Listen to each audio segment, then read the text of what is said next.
it's our foreign policy that I object to. We used to be allies with Osama bin Laden. Now he's our enemy. We used to be allies with Saddam Hussein. Now he's our enemy. This on-again, off-again thing is what bothers me. We are back with presidential candidate Ron Paul. He is with us for a full hour. If you watch my program quite often or listen to it, for the last year or so, I've been on a book that I told every American to read, The 5,000-Year Leap. It is the words of the Founding Fathers. If we don't find our way back to the Constitution soon, we are in real trouble. With that being said, we are facing things our Founding Fathers could have never, ever imagined, even 727. I don't think they could have imagined at the time. I wanted to have Ron Paul on for a full hour because he's got some pretty controversial things to say on foreign policies, et cetera, et cetera. But when you state them in 20-second sound bites, you really, it looks ridiculous. It really does. So I want him to be able to have the time to expand on them. So, Dr. Paul, let's start here. I have a problem with us being in bed with dirtbags. I think Saudi Arabia is an evil country run by evil people, and I don't understand why we embrace the enemy of our enemy as our friend. I think in many ways we've taught them we don't stand for anything, so why not? However, how do we get out? If I understand it, your idea is just unplug from the Middle East. Yeah, how do we do that? We just went in.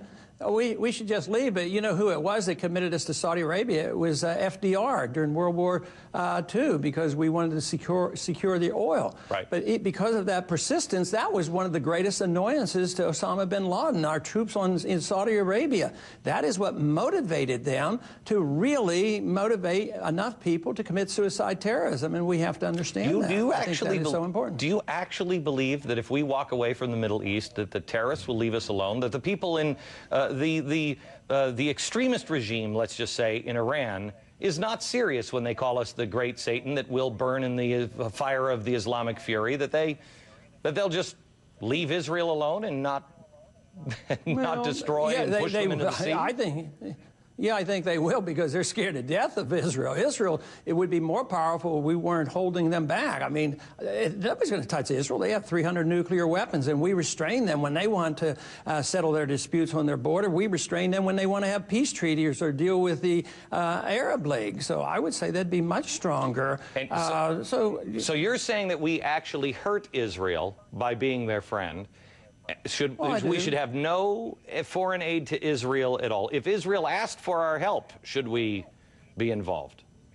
Not unless the Congress authorizes, for war or something. But when you say no foreign aid, you say no foreign aid to Israel, and I say, oh, we give foreign aid to the Arabs 3 times greater than Israel. Oh, so no, I'm neutralizing things. So, we really neutralize things much better. Israel's in better shape by no foreign aid to anybody. Yeah. And so it's not anti-Israel. It's just neutral. We treat Israel like a second-class citizen. You understand the issue at home when you treat people with welfareism. They become dependent on the state.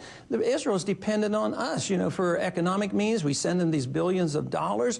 And then they depend on this. They say, well, we don't like Iran. You go fight our battles. You bomb Iran for us. And they become dependent on us. I think you're mistaken there. I think we're holding Israel back from bombing Iran. I don't think that. Well, yeah, that is my point. Okay. If Iran wants to do it, if Iran wants to, Israel wants to do it, we hold them back. So they lose their sovereignty to us because they become dependent on us. And just like I don't like to lose our sovereignty to the United Nations, Israel has become subservient to us, and I think we should protect their sovereignty and respect their sovereignty as much as I want our sovereignty to be respected. There is a global movement within Islam that would like to see. I mean, I'll show you the pictures of it. I've met with the people here in New York City, and I detail them in a book that I just put out, where I show the pictures of the Islamic jihadist flag flying over the White House in a website. They have every intention of taking this country and turning it over to Sharia law. Are you really serious? Do you believe that this is just about us being over in Saudi Arabia, in the Middle East? Yeah. I think that's the motivating factor, but I think everything you said is true, but you got to put it in perspective. You're talking about several hundred people, maybe now thousands since we've been over there. Al-Qaeda has been recruiting much better. Well, it only took 19 to take down 2 of the biggest towers in the world. That is the reason, because you have to put that in perspective. We stood down the Soviets. They had 40,000 nuclear weapons. We had Khrushchev pounding on the desk, say, "We will bury you." He was capable of doing it. The Al-Qaeda does not have an army.